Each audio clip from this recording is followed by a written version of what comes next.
era do vôlei brasileiro chegou ao fim.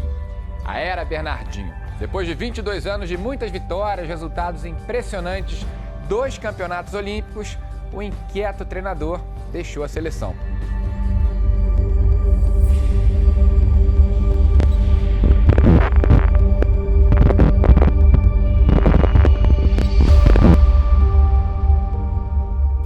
Tem uma definição que eu li há algum tempo atrás, eu acho muito interessante. Leaders are like demanding parents. Os líderes são como pais exigentes. Então, se a gente acredita realmente no potencial das pessoas à nossa volta, seja do nosso time, na empresa, quer que seja, vamos exigir deles. Porque eles têm muito a dar. Eu costumo dizer sempre que a cobrança nada mais é do que o reconhecimento da capacidade das pessoas. A gente cobra porque acreditamos nelas. Eu digo, preocupem-se quando eu deixar de cobrar. De repente eu deixaria de acreditar. Mas eu acho que o que o esporte mais me ensinou, e eu acho que é uma das coisas que talvez as gerações atuais mais precisem treinar como skills, são 2 aspectos. Primeiro, a disciplina. Em qualquer nível que você pratique um esporte, eu acabei praticando num alto nível, você tem que ser disciplinado. Tem que ter hábitos, disciplina, você tem que deixar de fazer aquilo que você gosta para fazer aquilo que você tem que fazer. Quando jovem, abrir mão de situações de diversão para você se dedicar ao treinamento. Nem todo dia você acorda motivado para fazer aquilo que você tem que fazer. Te levanta naquele dia a disciplina. O segundo, a resiliência. Ou seja, você vai ganhar, vai perder de novo, vai se machucar, vai ser cortado, vai pro banco e volta e tenta de novo no dia seguinte, mais uma vez. Como você chega num time novo e como é que você forma os times novos? A primeira questão é escolher bem as pessoas. Até que ponto elas estão realmente dispostas a lutar por aquele propósito, por aquela causa que você está ali alinhado e focado naquilo ali. E segundo ao longo do processo, você vai vendo aquele que está disposto a dar um pouco mais, aquele que está disposto a abrir mão de coisas pelo time, sabe? Aquele que está disposto realmente a se expor pelo time, aquele que diz poucos eus e olha para nós permanentemente.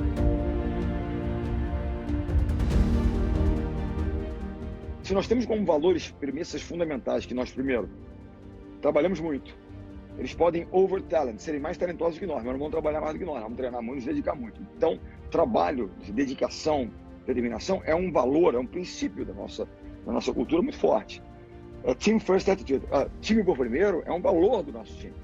Você não pode pensar no seu primeiro, é o nome que está na frente, não é o nome que está atrás que vale.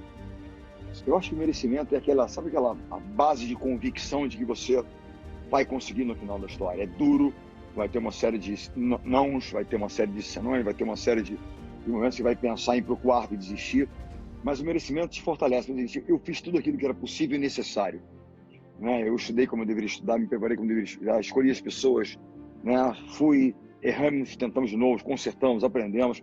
Então, acho que o merecimento, esse sentimento que advém desse processo que você construiu.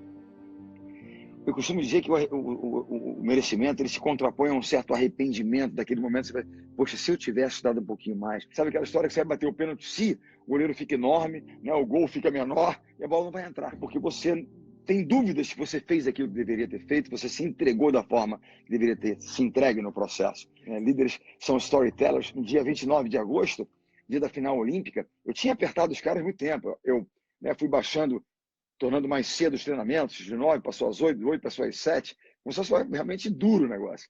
E o Giovanni, que era um dos nossos líderes, já veterano, campeão olímpico em 92 e permanecia em 2004, quando nós entramos no vestiário, tinha um quadro branco lá, ele escreveu: ninguém treinou mais do que nós. Legal. Ninguém se dedicou mais do que nós. Ninguém merece mais do que nós. E certamente ninguém acordou tão cedo. Olha os horários. Eu estou de brincadeira no final, mas a ideia era de realmente trazer à tona a questão do merecimento. Eu até fui dar uma palestra recentemente, e aí uma senhora veio no estacionamento, perguntaram: essa história do treinamento, isso é lenda. Aí a senhora levantou a mão: não. Eu estava com meu marido, ela contando a história. Nós estávamos ali num hotel perto do Rio Centro, e aí nós estávamos passeando, fomos dar uma caminhada pela manhã, e nós passamos no estacionamento, e umas bolas que iam e vinham assim, nós olhamos atrás dos carros, paramos para olhar. E estava lá o Bernardinho, a turma dele, às 9 da manhã, treinando no estacionamento do hotel. Então eu sou prova viva de que eles estavam treinando no estacionamento mesmo. Então ainda bem que ela viu e ela foi dar o depoimento dela.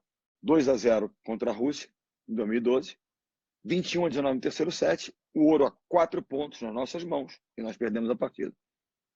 Pouco importa, dizem que os russos, 8 deles estavam na lista de Ícaro, dopado. Nós perdemos. Nosso concorrente estava caixa 2, eu não sei dizer, nós perdemos. E o ouro estava ali. O que eu posso dizer para os caras naquele momento? Não é uma palavra mágica que vai tirar a amargura daquele momento, a dor, né, o sofrimento tal, é parte do processo.